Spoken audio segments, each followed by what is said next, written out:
Dustin here. A few weeks ago I spoke on the podcast about a wireless Nintendo 64 controller that I was excited to get in the store.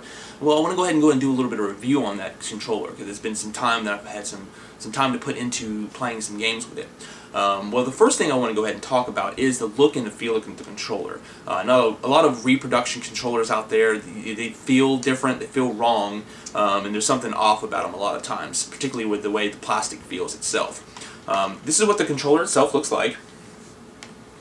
You can see here, and first off, when you put it in your hand, it feels good. I did like that. The plastic doesn't feel cheap, and it doesn't feel like it's a lot of those off-brand controllers. It does have a little bit of a sink-in area right here compared to a normal 64 controller, which you can see that right here. It's a little different on that. It does seem to eat through the batteries. If you do have one of these, or you are going to be getting one of these, I would recommend taking the battery pack out whenever you're not going to be playing the system. The batteries actually go at the very bottom right here. You can see right there, like where the memory card expansion bay would go. And this is the battery pack right here. And whenever I first got it in, I thought, wow, it's a rechargeable battery that I could put in there. Well, unfortunately, I was wrong about that. If you look right here, it actually comes apart, and it takes 3 AAA batteries right there. And it took me about 5 or 10 minutes of really fiddling around with it to figure out exactly what was going on with that.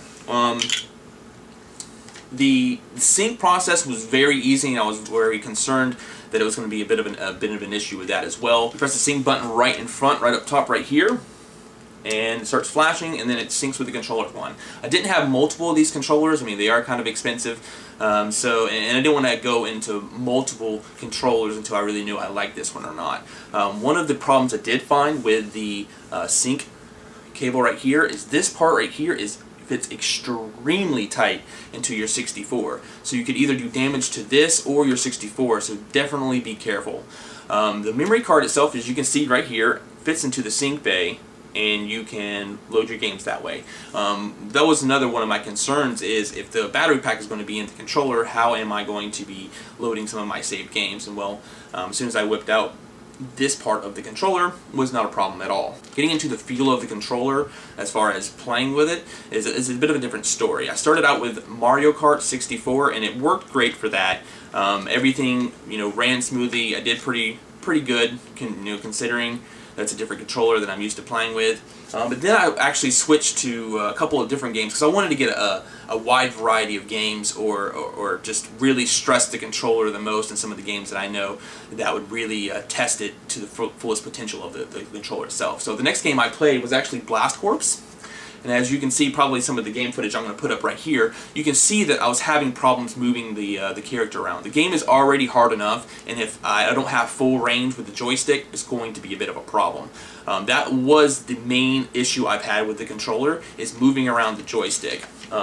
This right here, and you can't really tell by looking at it, but the feel of it, and maybe you can, but the joystick, it isn't just stiff. It doesn't have a very clear range of motion with the joystick portion of it. And whenever you're playing Blast Corps, you really have to have that. That's pretty much the only way you're going to be moving around with your mech or your robots and whatever else you're going to be using. And I was very, very frustrated with it. And you can see in the footage that I'm probably showing you right now that the character backs up, and you can't really go forward. The full range is completely messed up on that game.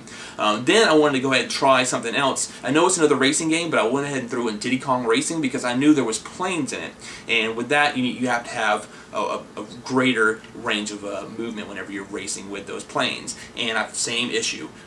There was sharp turns couldn't be taken correctly, or moving in general was a very big pain, and that is probably my biggest gripe with this controller. But if you're not going to be using the joystick, it is a decent controller, and they do have to do some work on that, the joystick of it. I don't know what they went wrong with it, but it just feels stiff, and in the whole movement. I mean, I keep saying full range of movement. But once you play with one of these controllers, you'll definitely understand that there was a bit of an issue with that. I did go ahead and play a couple other titles with it, like Ready to Rumble Round 2 and such like that, and it wasn't that big of an issue whenever you're playing with it. In some games it works great, some games it works terrible, like the Blast Corps. On a grade scale from A to F, I probably would give this a C because of the joystick. There's a lot of Nintendo 64 games that require the joystick and the range of motion that is just required in this generation of console on up, and that's something that needs to work on it. The batteries, melts the batteries, definitely, not literally, but definitely eats through them, so keep in mind to take out your battery pack whenever you're not using it, because it still tries to sync back and forth, which will go through some AAA batteries with the quickness. Overall, like I said, it's a C, and hopefully they'll address this joystick issue in the future and I won't have any more problems with it. Thank you for watching, and remember to like and subscribe. Thank you.